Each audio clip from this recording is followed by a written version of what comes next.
Hello दोस्तों, आपका SST classes में स्वागत है। आज मैं आप लोगों के लिए मॉडल प्रश्न पत्र लेके आया हूं जो 2024-25 के लिए बहुत इम्पोर्टेंट है। देखिए, ये 2000 जो 25 चल रहा है, इसके लिए बहुत ही इम्पोर्टेंट है। 24 फरवरी को यही पूछा जाएगा। अगर आप इसको तैयार करके नहीं जाते हैं तो आपके लिए समस्या हो जाएगी, इसलिए आप इसे ज़रूर तैयार करके जाइए।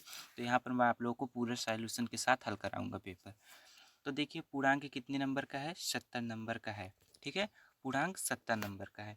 यहाँ पर समय देखिए 15 मिनट 3 घंटे 15 मिनट दिए गए हैं। देखिए, निर्देशांक में कुछ दिए गए हैं।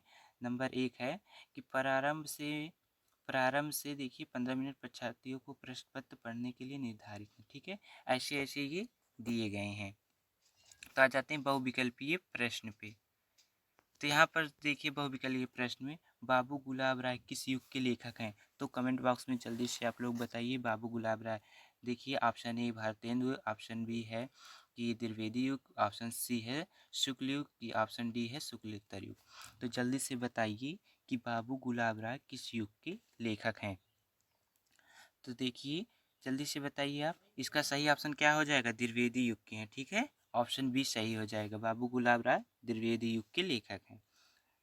तो दूसरा देखते हैं, चिंतामणि। जो चिंतामणि है, ठीक है, वो किस विधा की रचना है? जल्दी से बताइए, चिंतामणि किस विधा की रचना है? नंबर 1 कविता है, नंबर 1 निबंध है, नंबर 2 कविता है, नंबर 3 नाटक है, नंबर 4 क्या है? कहानी है। तो इसका सही आंसर क्या हो जाएगा? जल्दी से आप लोग कमेंट बॉक्स में बताइए। कमेंट बॉक्स में आप लोग जल्दी से बताइए इसका सही आंसर क्या होगा। कमेंट बॉक्स में आप लोग जल्दी से बताइए क्या है? निबंध है कि कविता है कि कहानी है कि नाटक है? तो ऑप्शन ए वाला सही हो जाएगा, निबंध है। ठीक है, तो 3 पे चलिए। गबन किसकी रचना है? मुंशी प्रेमचंद की है कि जयशंकर प्रसाद की है कि हरिवंश कृष्ण प्रेमी की है कि निराला की है? जल्दी से कमेंट बॉक्स में बताइए आप लोग। जल्दी से बताइए कौन सा ऑप्शन सही हो जाएगा। तो ऑप्शन ए मुंशी प्रेमचंद का है। ठीक है, तो उसके बाद शुक्ल युग की समाधि है। जल्दी से बताइए।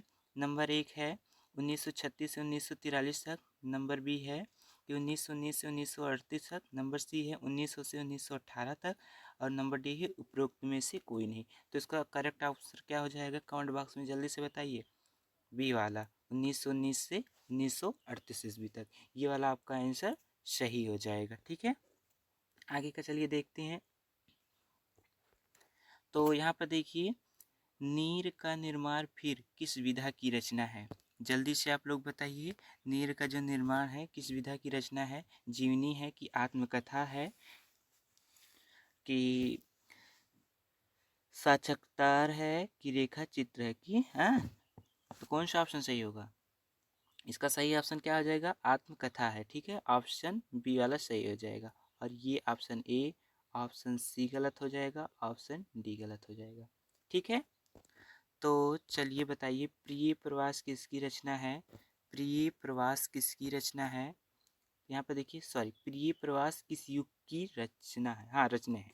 तो बताइए किस युग की रचना है?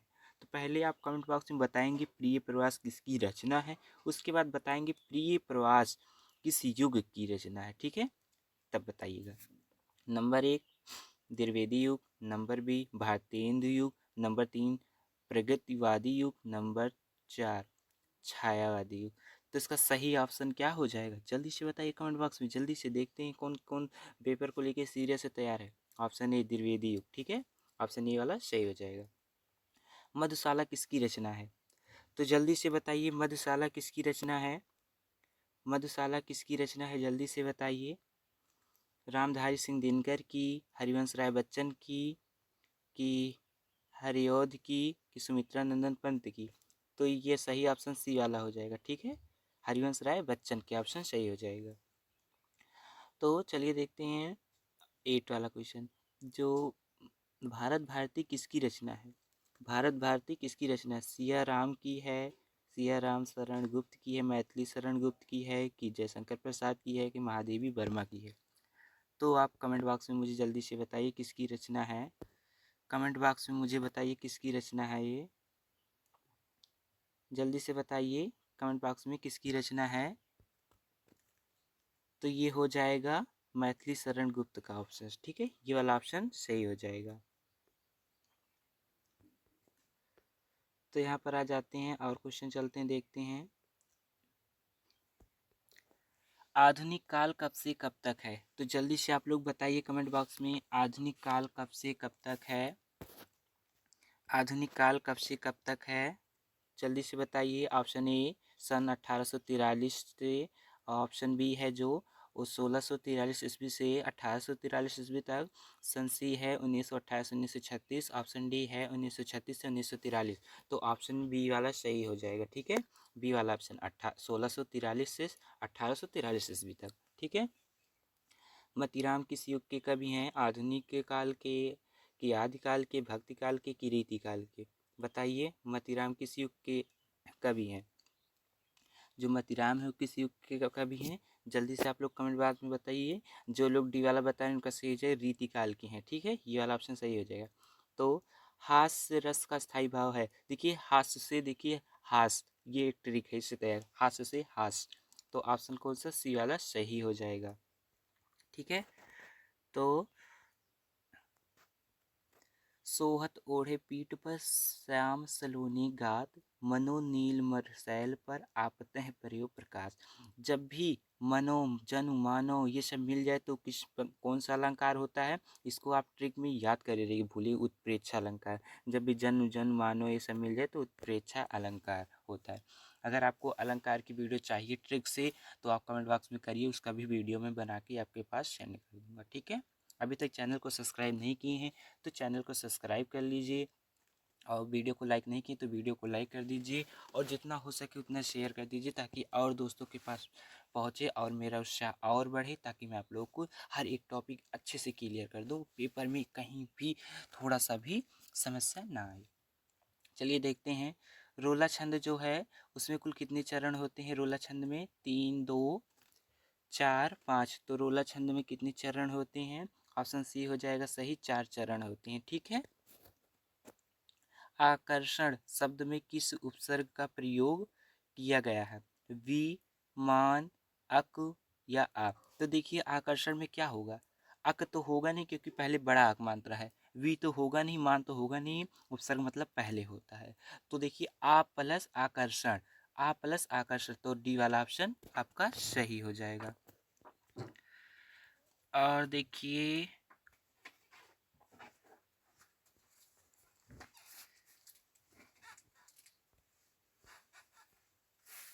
तो देखिए रचना के आधार पर वाक्य कितने प्रकार के होते हैं? जल्दी से बताइए कमेंट बॉक्स में, रचना के आधार पर वाक्य कितने प्रकार के होते हैं, कितने भेद होते हैं? 2 5, ऑप्शन ए 2 है, ऑप्शन बी 5 है, ऑप्शन सी 6 है, ऑप्शन डी 3 है। तो कौन सा ऑप्शन सही हो जाएगा? जल्दी से बताइए, रचना के आधार पर वाक्य कितने प्रकार के होते हैं? तो सही ऑप्शन हो जाएगा 3 होते हैं, ठीक है। पीताम्बर में कौन सा समास होता है? कर्मधारय, द्वंद्व, बहुवीर। देखिए ये तो हमारे सिलेबस में है नहीं तो इसलिए गलत हो जाएगा। द्वंद्व में योजक चिन्ह जब आता है तब द्वंद्व होता है, इसलिए ये भी गलत। और बहुवीर और कर्मधारय में हम लोग कंफ्यूज रहते हैं, तो देखिए कंफ्यूज नहीं होना, जब भी दोनों दिया रहे तो आप कर्मधारय पे लगाइए, ठीक है। ऑप्शन ए वाला सही हो जाएगा। आंसू का तत्सम शब्द है, अश्रु है कि अंशु है, रोना है कि आंख है? जल्दी से आप लोग कमेंट बॉक्स में बताइए, तो इसका सही ऑप्शन हो जाएगा अश्रु, ए ऑप्शन सही हो जाएगा, ठीक है। तो देखिए कृत्यवाच में किसकी प्रधानता होती? कर्ता की प्रधानता, कर्म की प्रधानता, भाव की? इसमें कोई नहीं, जहाँ कर्म हो वहाँ कर्म की प्रधानता, जहाँ पर भाव हो वहाँ भाव की प्रधानता, और जहाँ यहाँ कृत्यवाच है तो कर्म कर्ता की प्रधानता होगी। ऑप्शन ए सही हो जाएगा, कर्ता की प्रधानता, ठीक है। तादभय शब्द में एक विभक्ति योम वचन योम विभक्ति है, षष्ठी विभक्ति एक वचन, सप्तमी विभक्ति द्विवचन, षष्ठी विभक्ति बहुवचन, चतुर्थी विभक्ति बहुवचन। तो जल्दी से आप लोग कमेंट बॉक्स में बताइए कौन सा ऑप्शन सही होगा, जल्दी से बताइए आप लोग कमेंट बॉक्स में। देखिए एक एक नंबर का सारा क्वेश्चन है, ये भी एक नंबर का है, ये भी एक नंबर का है, तो आपका कहीं पर एक को क्वेश्चन जाने ना पाए तो आप जल्दी से बताइए। तो इसका सही ऑप्शन चलिए मैं बता देता हूँ, जिन जिन लोगों का आप लोग चेक कर लीजिएगा मैं सही था कि गलत था।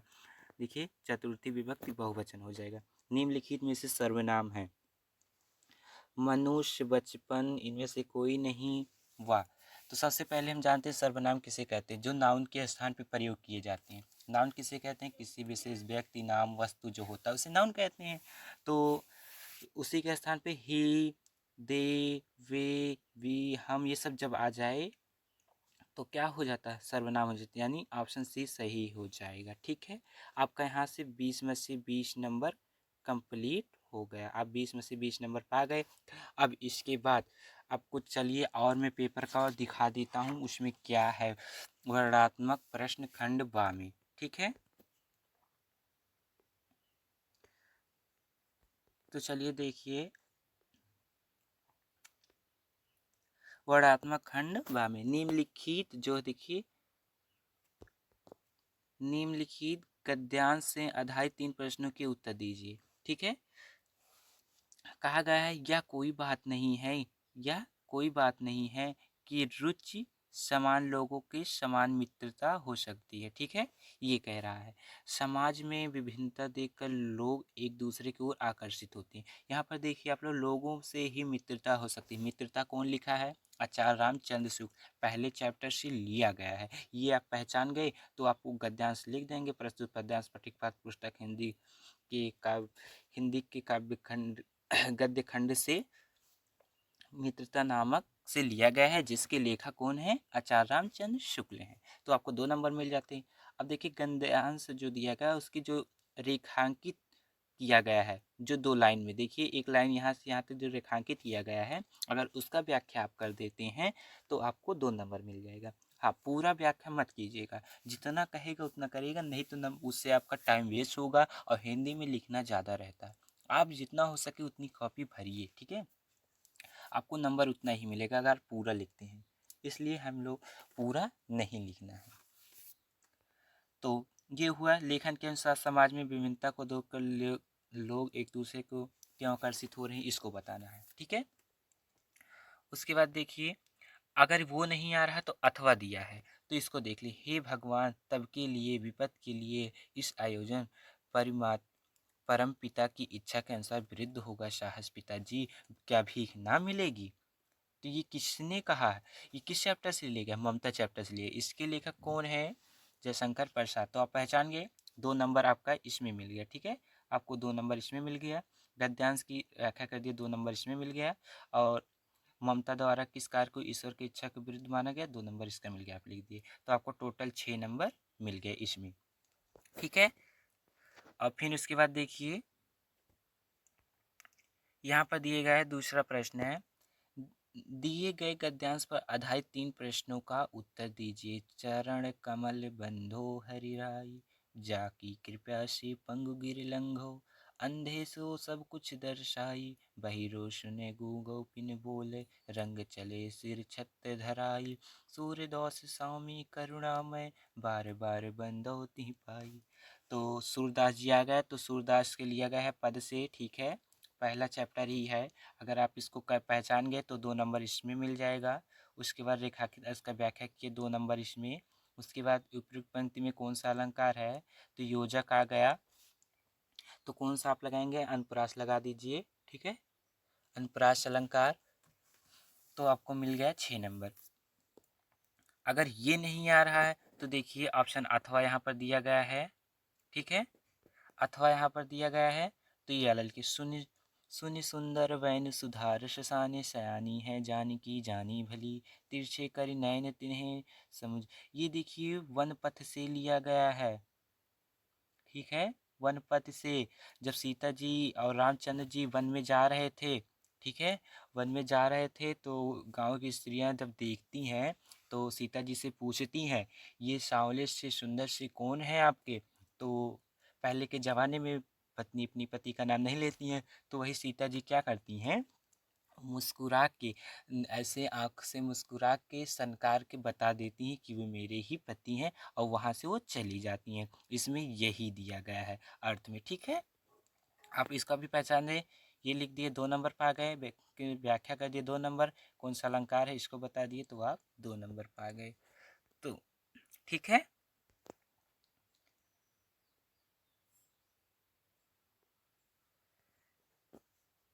तो यहाँ पर देखिए नंबर 3 प्रश्न को देखते हैं।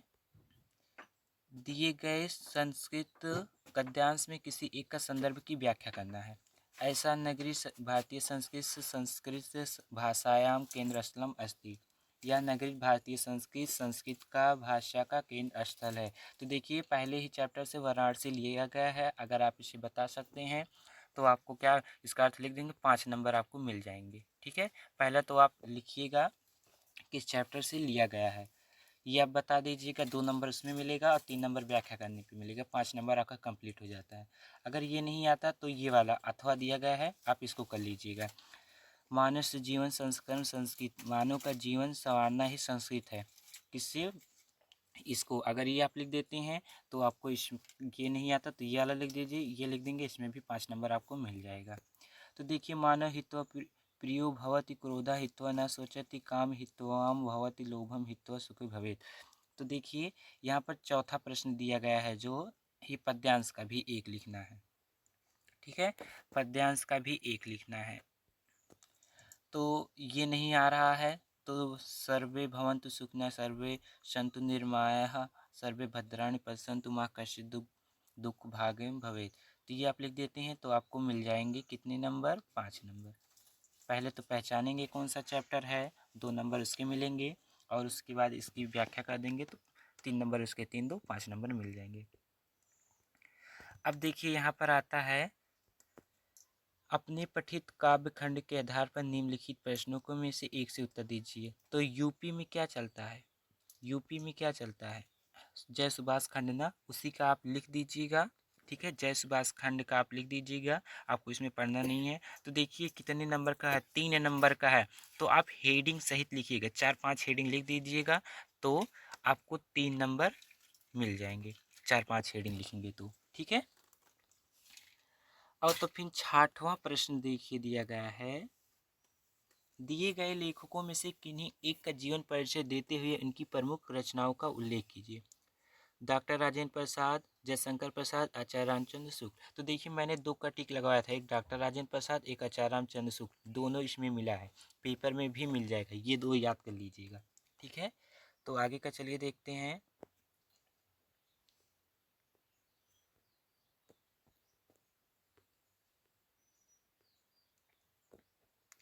देखिए 6वां है, दिए गए कवियों में से किन्हीं एक का जीवन परिचय देते हुए प्रमुख रचनाओं का उल्लेख, एक ही रचना लिखना है। ठीक है, देखिए यहाँ पर देखिए सूर बिहारी तुलसीदास खान, इसमें 4 टिक लगाए थे, तुलसीदास जी मिल गए। देखिए ये वाला, तो आप इसी 4 रचना को याद करें, सूर बिहारी तुलसीदास खान का याद कर लेंगे तो आपको 5 नंबर पक्के हो जाएंगे, आपको कहीं नहीं जाने आ रहा। उसके बाद एक श्लोक लिखना है जो प्रश्न पत्र पे ना आया हो, 7 नंबर, इसमें भी आपको 2 नंबर मिल जाएंगे। निम्नलिखित में से किन्हीं 2 संस्कृत खंड में से देना है उत्तर। तो अगर आप दे देते हैं तो आपका भी क्या होता है, इसमें भी 2 नंबर कंप्लीट हो जाएंगे, किसी 2 का ही देता है। तो देखिए कितना वीरा केन पूजते वीरा वीरेण पूजते, ये लिख दीजिएगा। और पुरुराज, और लिखिए पुरुराज का आसित, तो पुरु राजा एका भारतीय आसित, ये 2 लिख दीजिएगा, बस बहुत सिंपल है। 9वें प्रश्न पे चलिए देखिए, किन्हीं एक विषय पर निबंध लिखना है, पर्यावरण, आतंकवाद, जनसंख्या। तो देखिए ये 3 याद कर लीजिए, 3 बहुत मोस्ट इंपॉर्टेंट है, बोर्ड में जरूर आ जाएगा इसी 3 में से। नारी शक्तिकरण, इसे आप रहने दीजिए, लेकिन ये 3 याद कर लीजिए, पेपर में फिर जाएगा और 7 नंबर मिलेगा। तो कम से कम 7 नंबर का है, 2.5-3 पेज का होना चाहिए और हेडिंग सहित होना चाहिए, तभी आपको नंबर मिलेगा, क्योंकि हेडिंग को देखकर ही नंबर मिलता है, हाँ बच्चे ने क्या चीज़ दर्शाया है।